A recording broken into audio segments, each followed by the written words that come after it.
নমস্কার বন্ধুরা, আবারও একটা নতুন রেসিপি নিয়ে হাজির হয়েছি। পনিরের রেসিপি তো আপনারা অনেক রকমের খেয়েছেন। বন্ধুরা, একবার হলেও আমি যেভাবে বানিয়েছি এইভাবে বানিয়ে খেয়ে দেখবেন। সত্যি বলছি, গরম গরম ভাত, রুটি, লুচি, নান, পরোটার সঙ্গে খেতে কিন্তু ভীষণ ভালো লাগবে। বাড়ির সবাই কিন্তু চেটে পুটে খাবে।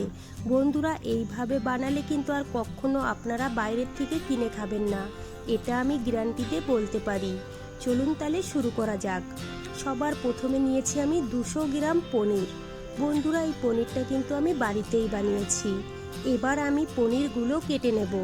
আমি একটু বড় বড় করে কেটে নিচ্ছি, তোমরা চাইলে তোমাদের পছন্দ মতো কেটে নেবে।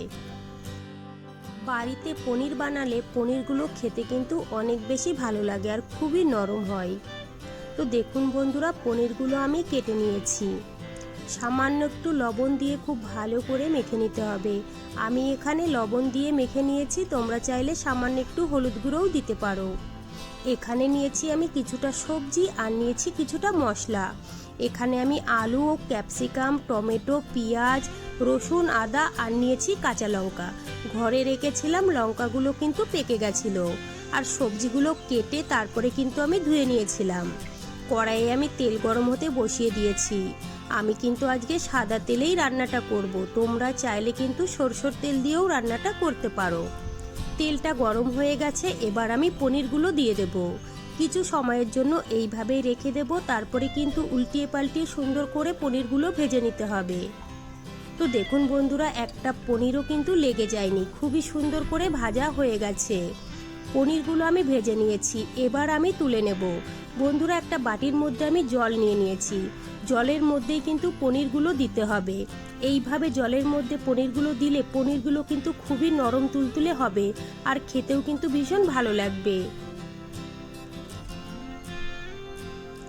পনিরগুলো আমি জলের মধ্যে রেখে দিলাম। এবার আমি কিছুক্ষণের জন্য এইভাবেই রেখে দেব।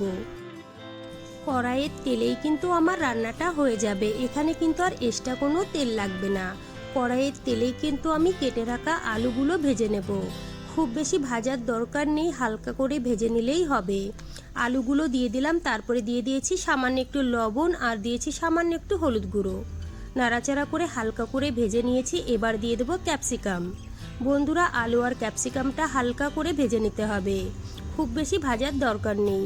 হালকা করে সবজিগুলো আমি ভেজে নিয়েছি, এবার আমি তুলে নেব। কড়াইয়ের তেলের মধ্যেই ভেজে নেব আমি পেঁয়াজ। বন্ধুরা, পেঁয়াজটা কিন্তু খুব বেশি ভাজার দরকার নেই, হালকা করে ভেজে নিলেই কিন্তু হয়ে যাবে। এবার দিয়ে দেব রসুন, আদা আর দিয়ে দেব কাঁচা লঙ্কা। আবারও কিন্তু হালকা করে ভাজতে হবে।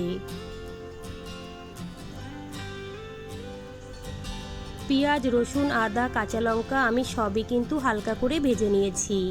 এবার দিয়ে দেবো 8 থেকে 10টা কাজু। আমি এখানে কাজু দিয়েছি, তোমরা চাইলে কিন্তু নাও দিতে পারো। বন্ধুরা, কাজু দিলে রান্নার টেস্টটা কিন্তু অনেক বেশি ভালো লাগে, থাকলে কিন্তু অবশ্যই দেবে।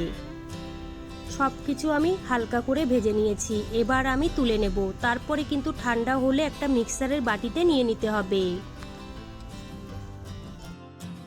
এবার দিয়ে দেবো 6 থেকে 7টা গোলমরিচ আর দিয়ে দেবো বড় সাইজের একটা টমেটো, হাফ চামচ টক দই আর দিয়ে দেবো ধনে পাতা। সামান্য একটু জল দিয়ে খুব ভালো করে পিষে নিতে হবে। বন্ধুরা, পনিরের সবজি এইভাবে মশলা ভেজে রান্না করলে খেতে কিন্তু ভীষণ ভালো লাগে। মশলাটা খুব ভালো করে আমি পিষে নিয়েছি। কড়াইয়ের তেলেই দিয়ে দেবো গোটা গরম মশলা আর দিয়ে দেবো গোটা জিরে। হালকা করে একটু ভেজে নিতে হবে। এবার আমি বেটে রাখা মশলাটা দিয়ে দেব আর তার সঙ্গে দিয়ে দেব সামান্য একটু জল। জলটা দিলে কিন্তু নিচের থেকে মশলাটা কখনো আর পুড়ে যাবে না। একটু নাড়াচাড়া করে দিয়ে দেব আমি এখানে লবণ। লবণটা কিন্তু আমি একইবারেই দিয়ে দেব। লবণটা দিয়ে নাড়াচাড়া করে কষিয়ে নিতে হবে যতক্ষণ না মশলা থেকে তেল না ছেড়ে দেয়। দেখুন বন্ধুরা, মশলা থেকে কিন্তু তেলও ছেড়ে দিয়েছে, আপনারা কিন্তু দেখেই বুঝতে পারছেন। এবার আমি কিছুটা শুকনো মশলা দিয়ে দেব। এখানে আছে ধনের গুঁড়ো, পনির মশলা আর দিয়েছি কাশ্মীরি লঙ্কার গুঁড়ো আর দিয়েছি হলুদ গুঁড়ো আবারও কিন্তু মশলাটা নাড়াচাড়া করে কষিয়ে নিতে হবে যতক্ষণ না মশলা থেকে তেল না ছেড়ে দেয়। দেখুন বন্ধুরা, মশলা থেকে কিন্তু তেলও ছেড়ে দিয়েছে। আবারও কিছুটা আমি শুকনো মশলা দিয়ে দেব। এখানে আছে গরম মশলা, ভাজা জিরের গুঁড়ো, আর আছে এখানে কাসুরি মেথি, আর দিয়ে দেব 2 চামচ দুধের সর। তোমাদের কাছে যদি ফ্রেশ ক্রিম থাকে তোমরা অবশ্যই দিয়ে দেবে। তার সঙ্গে দিয়েছি আমি একটু জল। আবারও কিন্তু মশলাটা নাড়াচাড়া করে খুব ভালো করে কষিয়ে নিতে হবে। এবার আমি কম গ্যাসে ঢেকে রাখবো 4 থেকে 5 মিনিটের জন্য। 5 মিনিট পরে আমি ঢাকনাটা তুলে নিয়েছি। দেখুন বন্ধুরা, মশলা থেকে কিন্তু তেলও ছেড়ে দিয়েছে আর দেখতেও কিন্তু ভীষণ ভালো লাগছে। আবারও কিন্তু মশলাটা আমি নাড়াচাড়া করে কষিয়ে নিলাম। এবার আমি ভেজে রাখা সবজিগুলো দিয়ে দেব। তার সঙ্গে সামান্য একটু জলও কিন্তু দিয়ে দিয়েছি। সবজিটা দিয়ে আমি নাড়াচাড়া করে নিয়েছি। এবার আমি ভেজে রাখা পনিরটা দিয়ে দেব। ভেজে রাখা পনিরটা দিয়ে নাড়াচাড়া করে আমি দিয়ে দেব এখানে জল।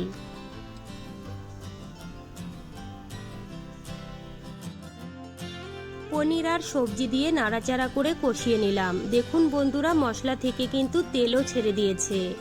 এবার দিয়ে দেব জল। এখানে আমি পরিমাণ মতো জলটা দিয়ে দিলাম। তারপরে কিন্তু আমি ঢেকে রান্না করে নেব। বন্ধুরা, এখানে কিন্তু আমি গরম জল ব্যবহার করেছি। আমি কিন্তু পনির বা মাংস রান্না করার সময় অবশ্যই কিন্তু গরম জল ব্যবহার করি। 6 মিনিট আমি ঢেকে রেখেছিলাম। এবার আমি ঢাকনাটা তুলে নিলাম। ঢাকনাটা তুলে আবারও কিন্তু একটু নাড়াচাড়া করে নিয়েছি। এবার দিয়ে দেবো সামান্য একটু চিনি। বন্ধুরা, পনিরের সবজিতে একটু চিনি দিলে খেতে কিন্তু ভীষণ ভালো লাগে। উপর থেকে দিয়ে দিলাম একটু ধনেপাতা কুচি। চিনি আর ধনেপাতা কুচি দিয়ে নাড়াচাড়া করে নিয়েছি। বন্ধুরা, পনিরের সবজিটা আমার একদম রেডি। এবার আমি গ্যাস অফ করে নামিয়ে নেব।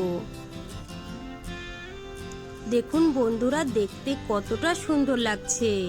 গরম গরম ভাত, রুটি, লুচি, পরোটা, নানের সঙ্গে কিন্তু ভীষণ ভালো লাগবে। তো বন্ধুরা, আমার রেসিপি কেমন লেগেছে কমেন্ট করে জানাবেন। ভালো লাগলে প্লিজ আমাকে সাপোর্ট করবেন। বাড়িতে বানালে কমেন্টে জানাতে ভুলবেন না খেয়ে আপনাদের কেমন লেগেছে। চলুন তাহলে ভিডিওটি আমি এখানেই শেষ করছি। আপনারা সবাই ভালো থাকবেন, সুস্থ থাকবেন।